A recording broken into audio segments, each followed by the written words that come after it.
Welcome dear students to another class of IP. Today we are going to discuss about list manipulation. In previous class we have seen various methods in list. So now we will see the programs that are using this function, these methods, and now we are implementing this with the help of program. So see, we have already learned that how to create a list and the different ways to change the list. Okay, so we are applying it with list manipulation. So here a program is given, that is program 4.1. In this, the aim of the program is that we have to write a program to allow user to perform any those list operations given in a menu. So we are having these 9 options. This is a menu. Okay, so first option is to append an element. Second is inserting an element, append a list to a given list, modify, delete an existing element from its position, deleting an existing element with a given value, sort the list in an ascending order, sort the list in descending order, and display the list. So these are the 9 operations that we have to perform on a list. For that we are writing a program. Okay, so try to understand this program. So see here, the program 4-1, this is a comment. Second one is also a comment, menu driven program to do various list operations. This program you have to do in file also.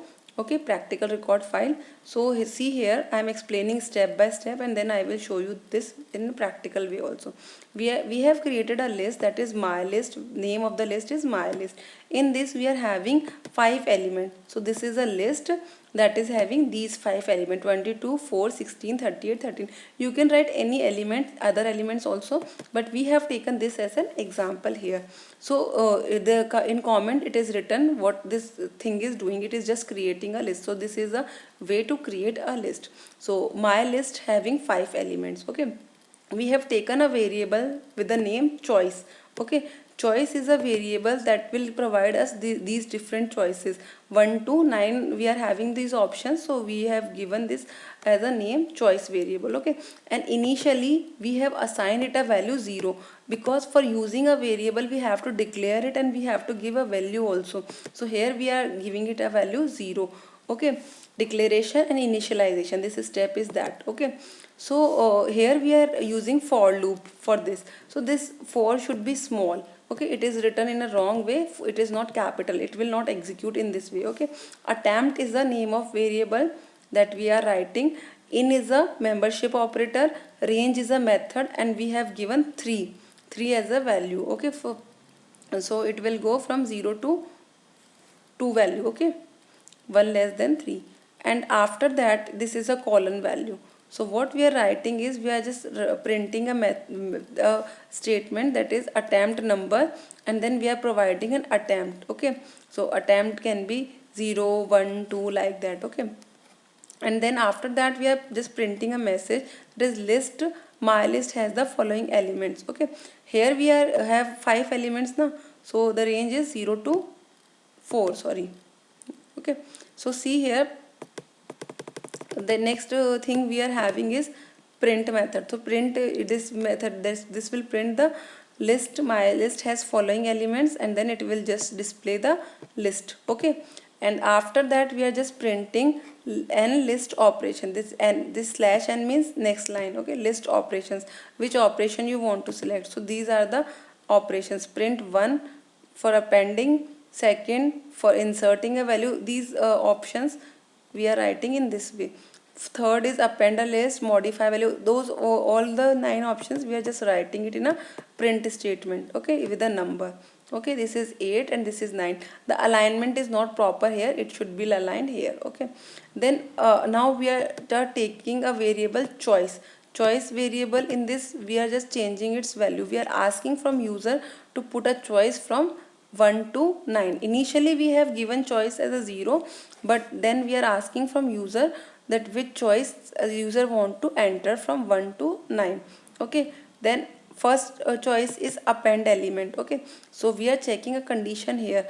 If choice is equal to 1, that means if we are choosing one option is, see here, option 1 is append an element. So if user is choosing option 1, that is appending an element, then what code will do, it will just we are having another variable that is element, so it will, the user enter the element to be appended.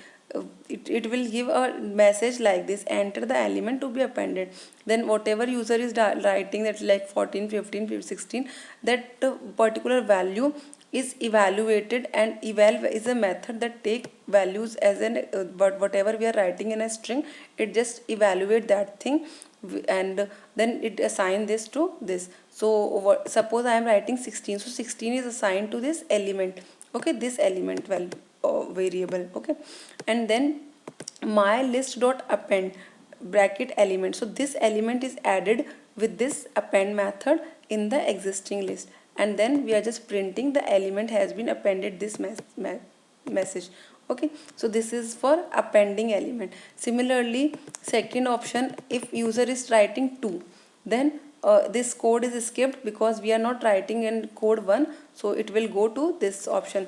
This is if and else if we are using, okay. So in else if, in this we are using element variable, and then suppose a user is inserting some another operation, that is 2, so whatever element user want to insert, that will be assigned to this element, and then we are using pose this pose, okay, position, okay. So at which position user want to, so we are using in method, and in input which position user want to insert, we are getting that in position variable, and then we are inserting, insert is a method to insert a particular element at particular position. So here this is position variable, so at this position this element is going to be inserted here.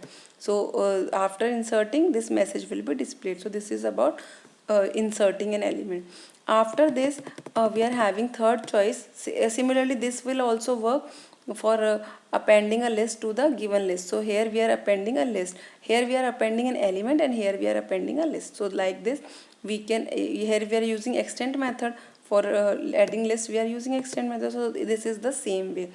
And if you want to modify an existing list, for modification what we are using is, we are using a length method and the eval method and these things. So see here, for modifying an existing list, if choice is 4, I is a variable in which what we are doing is, we are asking user to enter the position of the element to be modified, at which position we want to modify, and then we are performing if else condition. So if I means the value that we are telling to the programmer that this position we want, so that variable is compared with the length of the string, okay. So suppose if length of the string is 5, so this and we are inserting here 7, so it will check that if 7 is less than length, then it will work, otherwise it will not work. It will go to the else position, and then it will say position of the element is more than the list of length of list, okay. So this should be the condition for inserting, or you can say modifying the existing element. So in this condition, if condition is true, new element is a variable that will ask for new element, and then old element is equal to my list I. So at this index we are just assigning the new element, okay. So my list, when we are just assigning that new element to the existing list, and then we are just adding that the new element, the element, old element has been modified. Old element we are replacing it with a new element. So here we are just doing the swapping. Here is the new element that is assigned to new element variable, then that particular value we are assigning to the old value, this old element, okay, and then we are just writing that thing.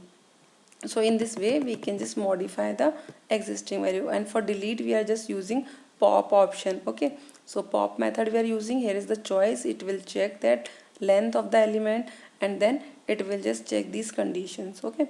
So this is about this program deleting, okay, and deleting an existing element by value. For that we are using remove method. So just check this out, and if you are facing any particular problem, then ask me, okay. So we can sort like this.